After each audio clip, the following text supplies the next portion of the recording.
नमो नमो विद्यार्थियों, हम पढ़ रहे हैं बीए पार्ट फर्स्ट में रघुवंशम महाकाव्य का प्रथम सर्ग।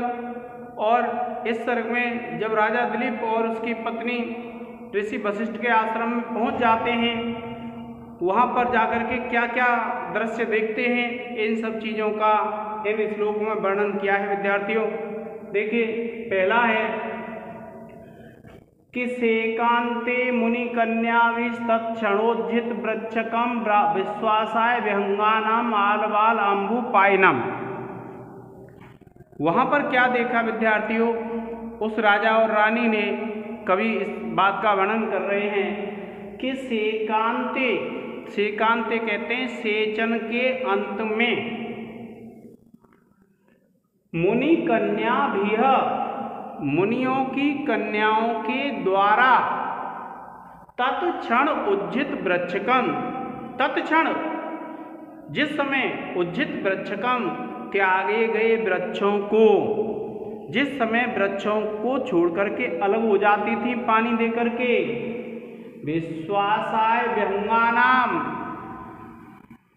विश्वासाय विहंगानाम पक्षियों के विश्वास के लिए, आलवाल अम्बुपायनम जो आलवाल होते हैं, थामे होते हैं, उसमें से जल पीने वालों को। क्या देखा विद्यार्थियों? उन्होंने वहाँ का वर्णन कर रहे हैं कि जो वृक्ष होते हैं और वृक्ष के चारों तरफ जो पानी रोकने के लिए बना दिया जाता है उसको बोलते हैं हम आलवाल। तो वहाँ पर क्या था आश्रम में कि जो ऋषि की कन्याएं होती थीं वे वृक्षों में पानी देती, और वृक्षों में जब वो ऋषि कन्याएं पानी देती तो थोड़ा सा दूर हट जाती थी, जिससे जो वहाँ पर पक्षी थे वे उन आलवाल में से क्या करते थे? पानी पीते थे। तो ऐसे उस आश्रम को उन्होंने देखा, कैसा? जिसमें ऋषि कन्याओं के द्वारा वृक्षों में सेचन किया जा रहा था और पक्षियों को विश्वास दिलाने के लिए वे उन वृक्षों से थोड़ा सा दूर हट जाती थी। ऐसे उस आश्रम में उन्होंने देखा।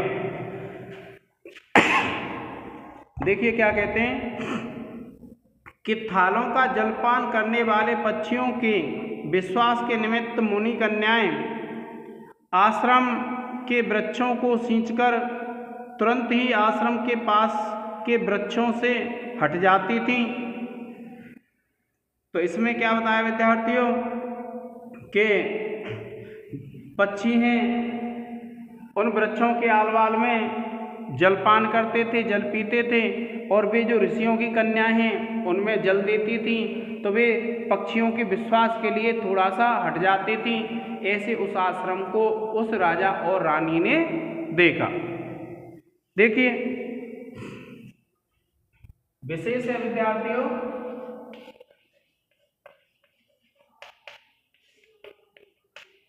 नंबर 1 डाल के लिखेंगे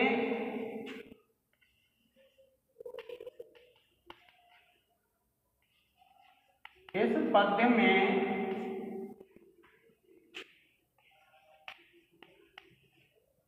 अनुष्टुप छंद है।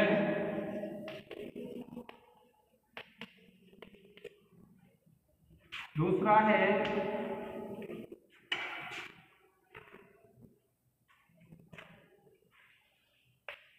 इस पद्य में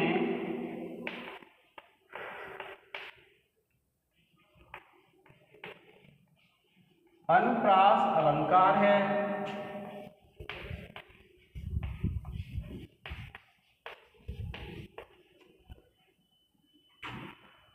और तीसरा है इस पद्य में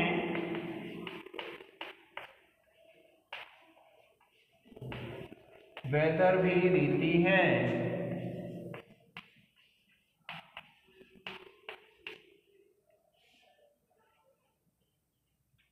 अब देखिए, आप लिखेंगे व्याकरण टिप्पणी।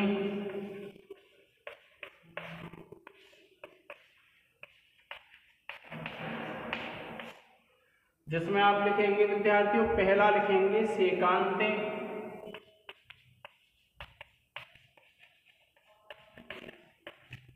आप लिखेंगे सेक प्लस अंते दीर्घ संधि हो जाएगी विद्यार्थियों। दूसरा है विश्वासाय। आप लिखेंगे विश्वास शब्द है चतुर्थी एक वचन है। और इसके बाद तीसरा है विद्यार्थियों विहंगानाम।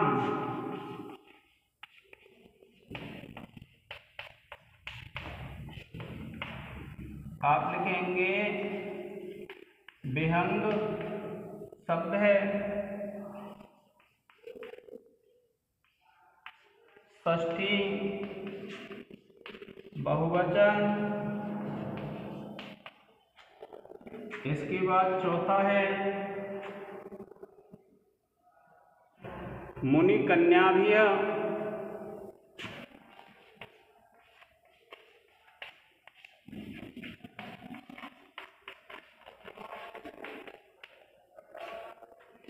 आप लिखेंगे तृतीय विभक्ति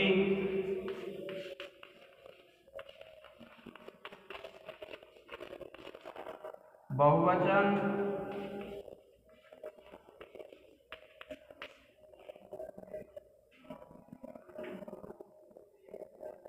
तत्क्षणोज्झित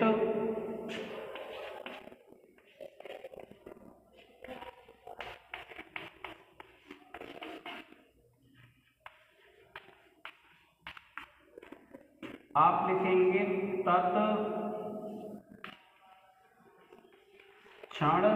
प्लस उज्झित गुण संधि है।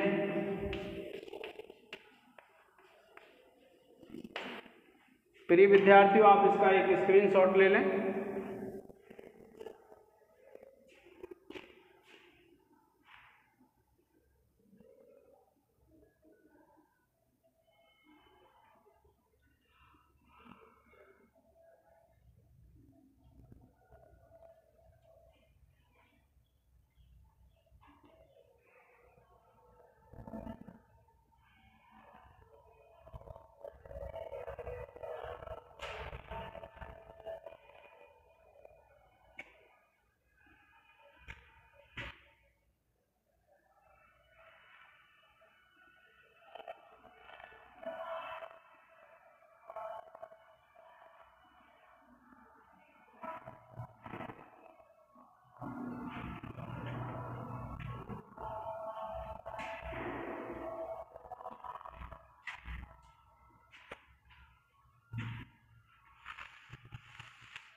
अब देखिए विद्यार्थियों, ये दूसरा जो श्लोक है 52वां, इसमें क्या कहते हैं, कभी कहते हैं आतपत्य संक्षिप्त निवारासु निषादिव्य मृगैर्वाति वर्तित रोमंथम उटज आंगनम भूमिषु। क्या कहते हैं कभी कि जब राजा और उसकी जो रानी सुदक्षिणा है वहाँ पर पहुँचे तो कैसी स्थिति थी उस आश्रम के स्वाभाविक रूप का वर्णन किया है कि आतप अत्यय। आतप कहते हैं गर्मी और अत्यय कहते हैं समाप्ति, यानी गर्मी के बीत जाने पर, दिन के ढल जाने पर। क्या कहा? आतप अत्यय। आतप के अर्थात गर्मी के ढल जाने पर, सूर्य के ढल जाने पर, दिन समाप्ति पर। संक्षिप्त निवारासु, जो संक्षिप्त किए गए थे नीवार। नीवार नामक एक अन्न होता है जो आश्रमवासी अपने उपयोग में लेते हैं। तो क्या करते थे वे कि दिन में जो धूप होती थी तो उस नीवार नाम के अन्न को सुखा देते जमीन पे फैला करके, और जब तक धूप रहती थी तो वह क्या है, फैला रहता था संपूर्ण और सूखता रहता था भूमि पे। लेकिन जब आतप का अत्यय हो जाता था, जब गर्मी समाप्त हो जाती, सूर्य ढल जाता और शाम का समय होता, तो विद्यार्थियों क्या करते वे उस निवार को एकत्रित कर देते थे, इकट्ठा कर देते थे। तो ऐसा उन्होंने देखा राजा और रानी ने कि आतप अत्य संक्षिप्त निवारासु, कि आतप अत्य संक्षिप्त निवारासु, कि निवारों में कैसी स्थिति थी कि आतप का अत्य हो गया था, अर्थात जब धूप समाप्त हो गई थी उस समय, और संक्षिप्त निवारासु जो इकट्ठे किए हुए थे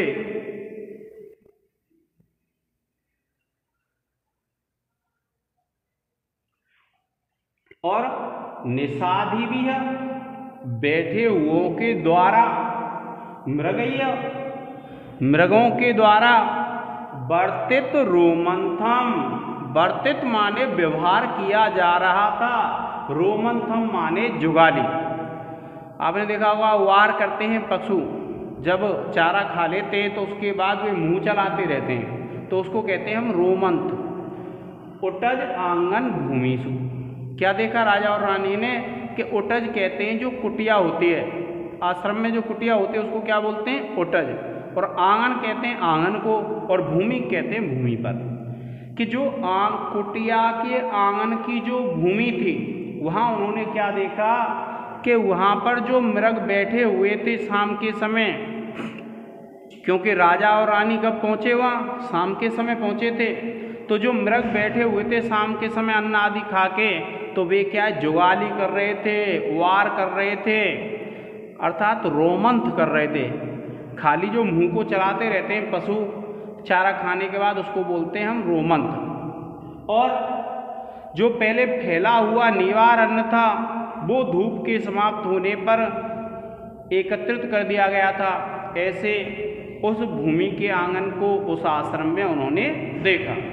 दो चीज़ें देखी, एक तो जो निवार का अन्न एकत्रित कर दिया गया था उस अन्न को देखा, और दूसरा जो कुटिया का जो आंगन था उस आंगन में जुगाली करते हुए मृगों को देखा। तो कभी क्या कहते हैं कि वह जो आश्रम था वह कैसा था कि धूप समाप्त हो गई थी, ताप का अत्य हो गया था, तो जो फैलाया हुआ सुखाने के लिए जो निवार अन्न था उसको एकत्रित कर दिया गया था, और वहाँ पर जो मृग हैं वे बैठे हुए मृग क्या है, जुगाली कर रहे थे, रोमंथ कर रहे थे। ऐसे उस भूमि पर उन्होंने उनको देखा। क्या कहते हैं देखिए कि उस आश्रम के झोंपड़े के आंगन की भूमि में बैठे हुए हिरण जुगाली कर रहे थे। धूप चली जाने के कारण निवार उन आंगनों में बटोरकर इकट्ठा कर दिए गए थे। ऐसे उस आश्रम को उस राजा और रानी ने देखा। कैसा आश्रम, जिसमें धूप के चले जाने पर, धूप समाप्त हो जाने पर निवार के अन्न को जो फैलाया हुआ था सुखाने के लिए उसको एकत्रित कर दिया गया था, और कुटिया के आंगन में बैठे हुए मृग जुगाली कर रहे थे। ऐसे उस स्थान को उन्होंने देखा।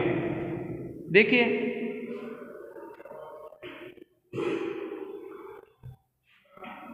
इसमें विद्यार्थियों स्वभावोक्ति अलंकार है,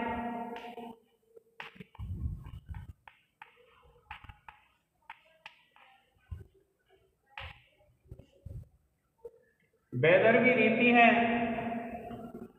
अब देखिए जब आप व्याकरण टिप्पणी लिखेंगे तो देखिए भूमिसु, पहला क्या लिख देंगे, भूमिसु, और आप लिखेंगे भूमि शब्द सप्तमी विभक्ति बहुवचन। इसके बाद दूसरा है आतप अक्षय,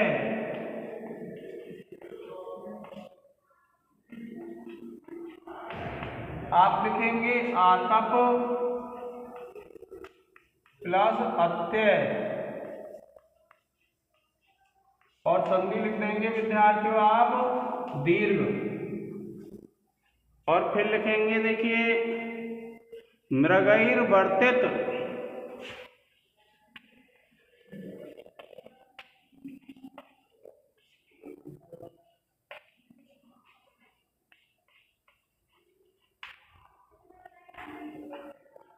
आप लिखेंगे मृगैः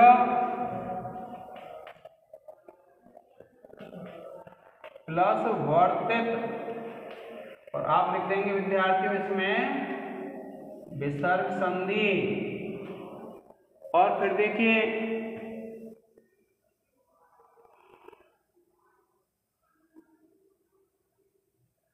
नीवारासु,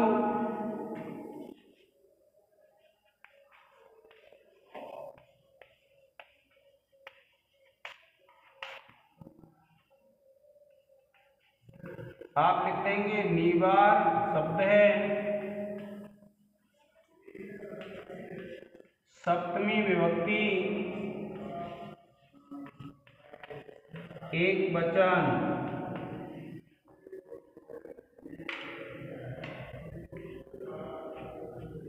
और फिर देखिए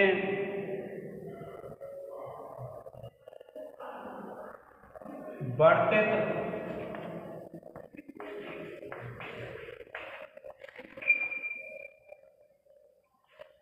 आप लिखेंगे व्रत धातु त प्रत्यय। प्रिय विद्यार्थियों आप इसका एक स्क्रीनशॉट ले लें।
अब देखिए विद्यार्थियों क्या कहते हैं कि जो यज्ञ का धुआं होता है उस यज्ञ के धुएं का वर्णन किया गया है इस श्लोक में।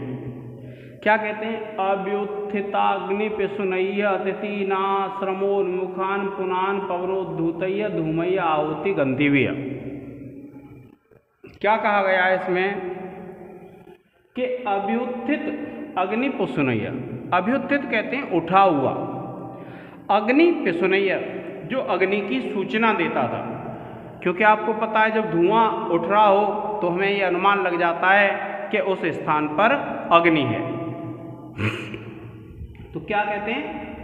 अव्युत्थित अग्निपिशुनय्य के अव्युत्थित जो उठा हुआ था, और अग्नि पिशुनय्य जो अग्नि की सूचना देने वाला था। धुआं ऊपर उठ रहा था आसमान में और उससे अग्नि की सूचना मिल रही थी कि अग्नि प्रज्वलित हो चुकी है।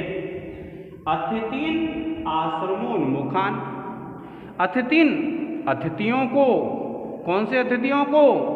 आश्रम उन्मुखान जो आश्रम की तरफ आने वाले थे, उन अतिथियों को भी जो आश्रम की सूचना देने वाला था, अग्नि प्रज्वलित होने की सूचना देने वाला था, ऐसा। पुनानम जो पवित्र करने वाला था, पवनोद्धूतय्य धूमय्य, पवनोद्धूतय्य जो हवा से इधर उधर बहने वाला था, ऐसे धूमय्य आहुति गंधिव्य धूमय माने धुएं के द्वारा, आहुति गंधी भी है कि जो आहुति की गंधों से युक्त था, हवन की गंध से युक्त था, ऐसे उस धुएं को उन्होंने देखा। किसने देखा? कि वह जो राजा और रानी थे, राजा दिलीप और रानी सुदक्षिणा, वे कहाँ गए? उस आश्रम में गए, वशिष्ठ ऋषि के आश्रम में, और उन्होंने वहाँ क्या देखा कि धुआं प्रज्वलित हो रहा था।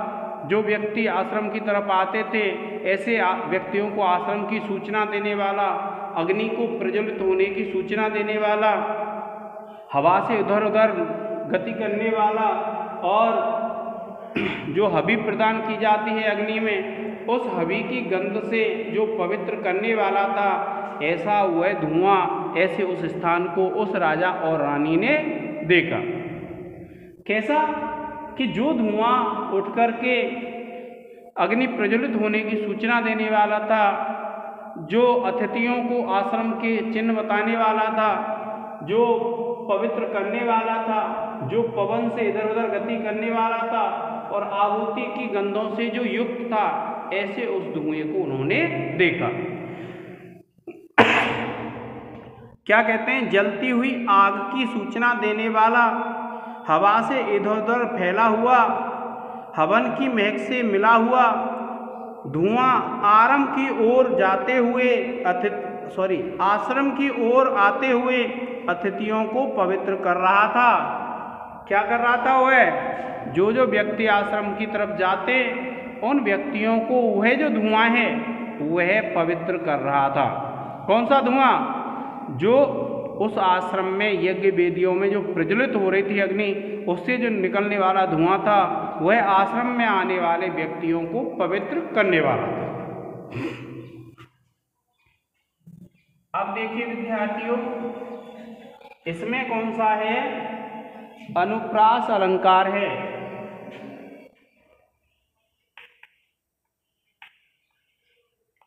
कौन सा अलंकार है? अनुप्रास अलंकार।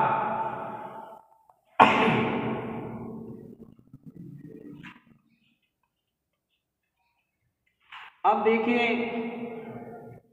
पवनोद्धूतैः,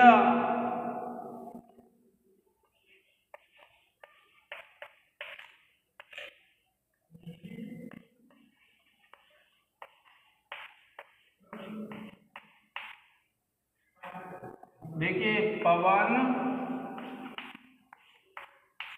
प्लस उद्धूतैः, और ये विद्यार्थी हो जाएगी इसमें गुण संधि। कौन सी संधि है? गुण संधि। और उसके बाद धूमैर आहुति, धूमैराहुति। आप लिखेंगे धूमैः प्लस आहुति,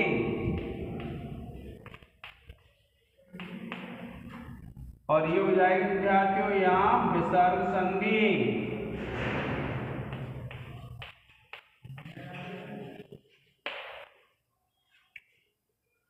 और उसके बाद तीसरा है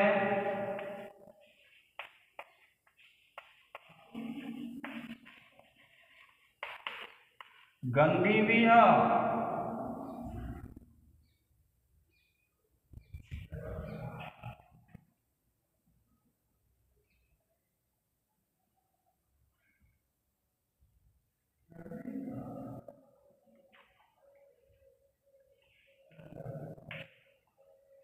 तो आप लिखेंगे आप लिख देंगे तृतीय विभक्ति बहुवचन।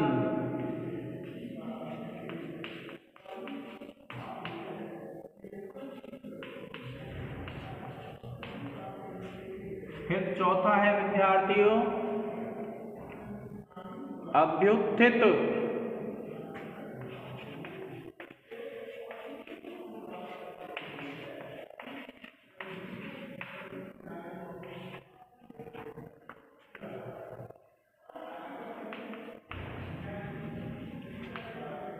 अभि प्लस उत्थित,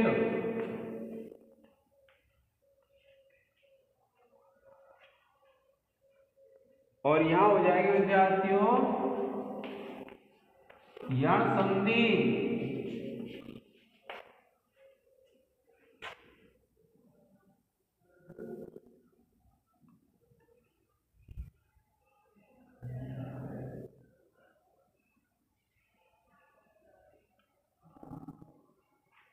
फिर देखिए अत्यहीन,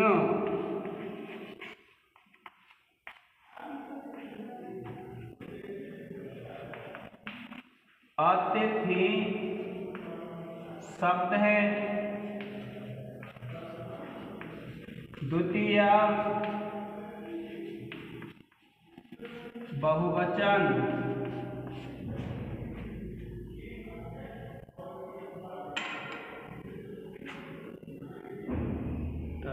सब कम नोट्स बनाने।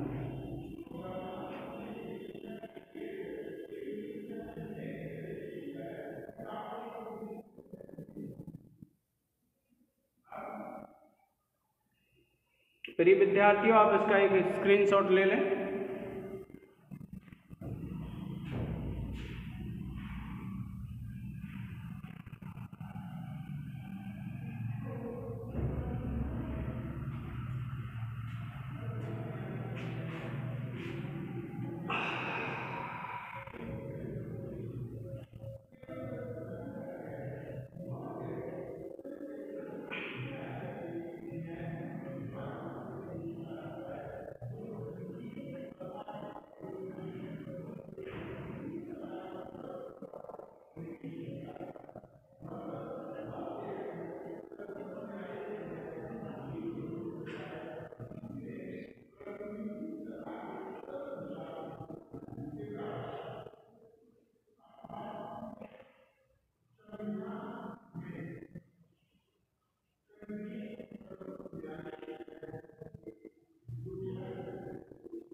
अब देखिए विद्यार्थियों, अथ यान्तारम आदेश्य धुर्यान विश्रामेति सह ताम अवरोहयत पत्नीम रथाद अवततार च।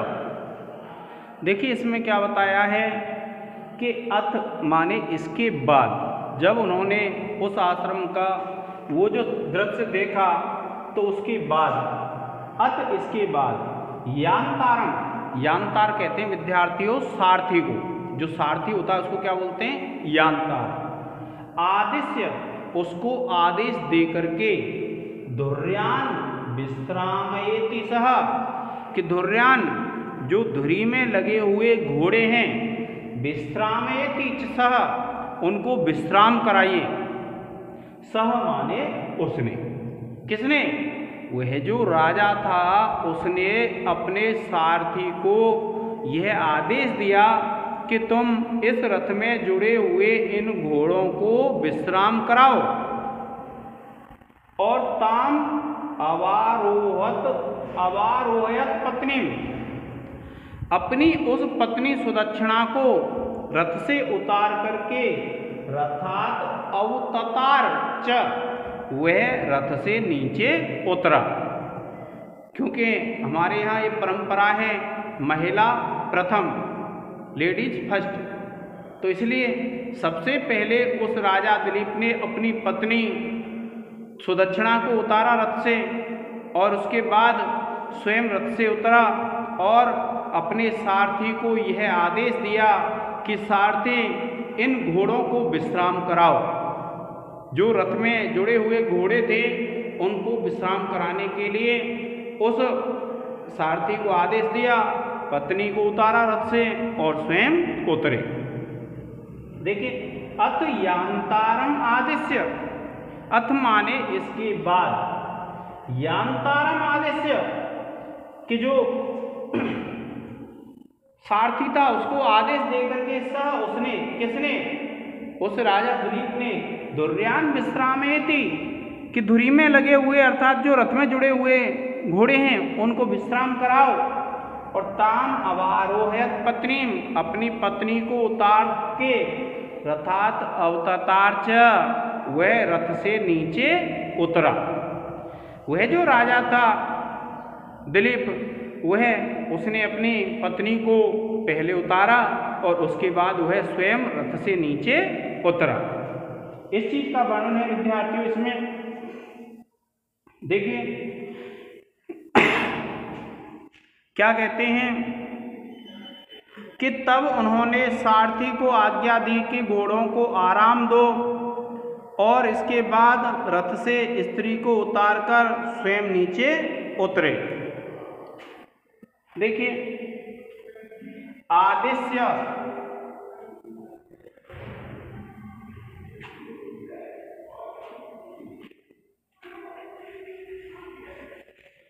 देखिए विद्यार्थियों, इसमें हो जाएगा स्वभावोक्ति अलंकार है,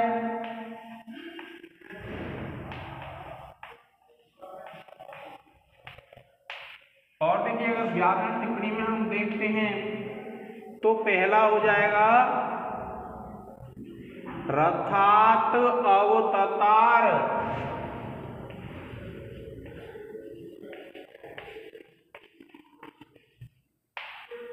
आप लिखेंगे रथात प्लस अवततार, और संधि हो जाएगी विद्यार्थियों जसत्व हल संधि। दूसरा है आदिश्य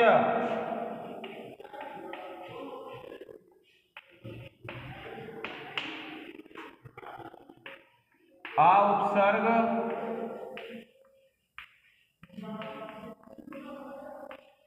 दिस धातु प्लस ल्यप प्रत्यय।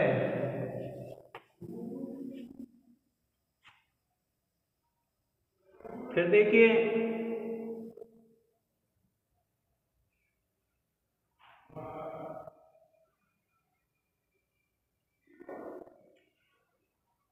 सह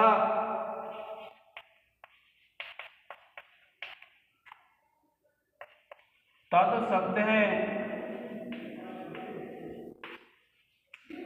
प्रथमा विभक्ति एक वचन,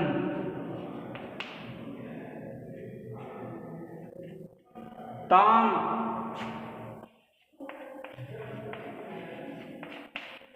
आप लिखेंगे तद शब्द स्त्रीलिंग द्वितीया एक वचन।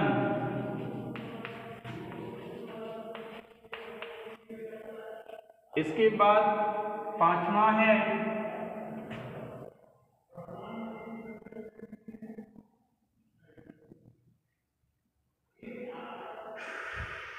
पत्नी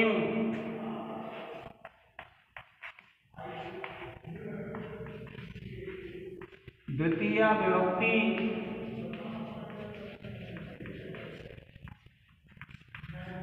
एक वचन। प्रिय विद्यार्थियों, आप इसका एक स्क्रीनशॉट ले लें।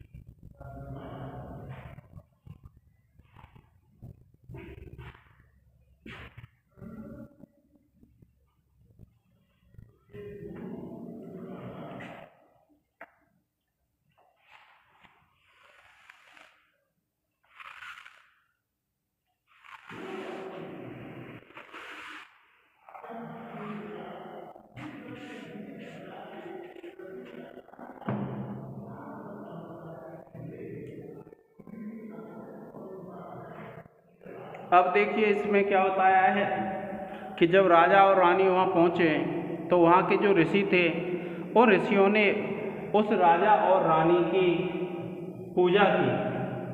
क्या किया विद्यार्थियों? उनका स्वागत किया।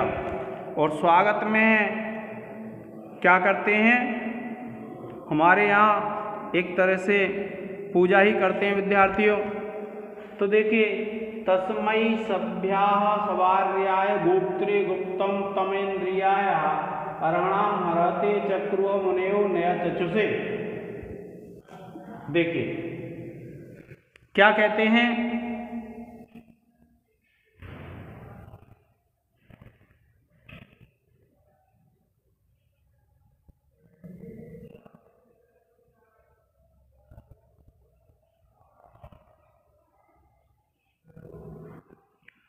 कि तस्मै माने उसके लिए, सभ्या जो वहाँ के सभ्य व्यक्ति थे, सभार्याय गोप्त्रे गुप्ततमेन्द्रियाय कि सभार्याय जो पत्नी के साथ था उसके लिए, गोप्त्रे जो गुप्त मंत्रा आदि करता है, गुप्त तमेन्द्रिय जिसने अपने इंद्रियों को नियंत्रण में रखा है, अर्हणाम अर्हते जो पूजनियों में भी पूजनीय है, ऐसे के लिए नय चक्षुषे जिसके नेत्र रूपी जो न्याय रूपी जो नेत्रों वाला है, ऐसे के लिए मुनियों ने चक्रुः स्वागत किया। क्या कहते हैं कि ऐसे उस राजा का जो अपनी पत्नी के साथ उस आश्रम में आया था, उस राजा का ऋषि मुनियों ने स्वागत किया। देखिए क्या कहते हैं कि सभ्य तथा जितेंद्रीय मुनियों ने क्या कहा? सभ्य तथा जितेंद्रीय मुनियों ने उस प्रजापालक, नीति निपुण और योग्य राजा और रानी का स्वागत किया। क्या कहते हैं कि जो मुनि थे उन मुनियों ने उस योग्य राजा और उस रानी का स्वागत किया। वे जब आश्रम में आए तो उन राजा और रानी का, वहाँ के जो सभ्य मुनि थे जिसकी इंद्रियां बस में रहती हैं, ऐसे जो मुनि थे उन मुनियों ने उस राजा और रानी का आश्रम में स्वागत किया। अब देखिए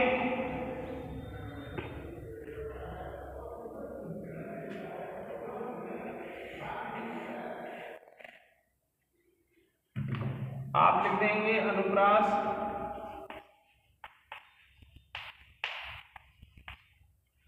और देखिए व्याकरण टिप्पणी में आप लिखेंगे तस्मै। क्या लिखेंगे विद्यार्थियों? तस्मै। और आप लिख देंगे तद शब्द चतुर्थी एक वचन। फिर है देखिए चक्षुषे,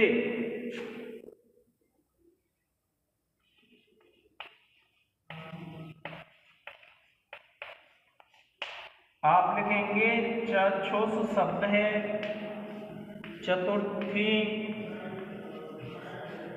एक वचन। चक्रुर मुनयो,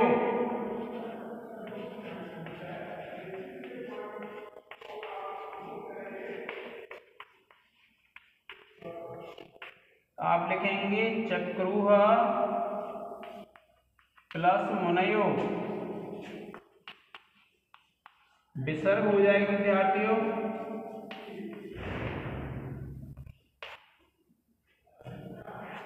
और फिर देखिए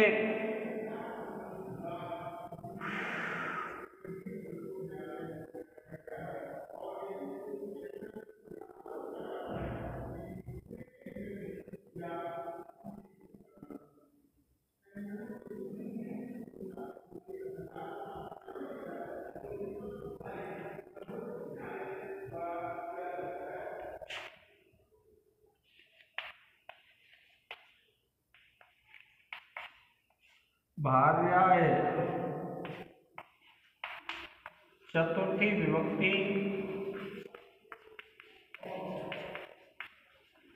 एक वचन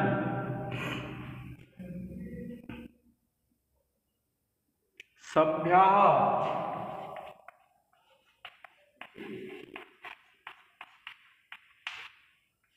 सभ्य शब्द है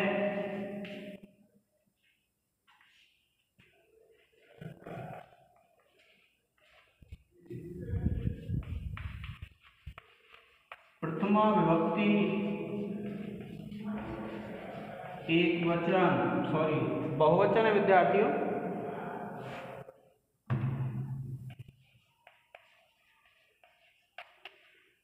प्रिय विद्यार्थियों, आप इसका एक स्क्रीनशॉट ले लें। आज के इस लेक्चर में इतना ही। धन्यवाद।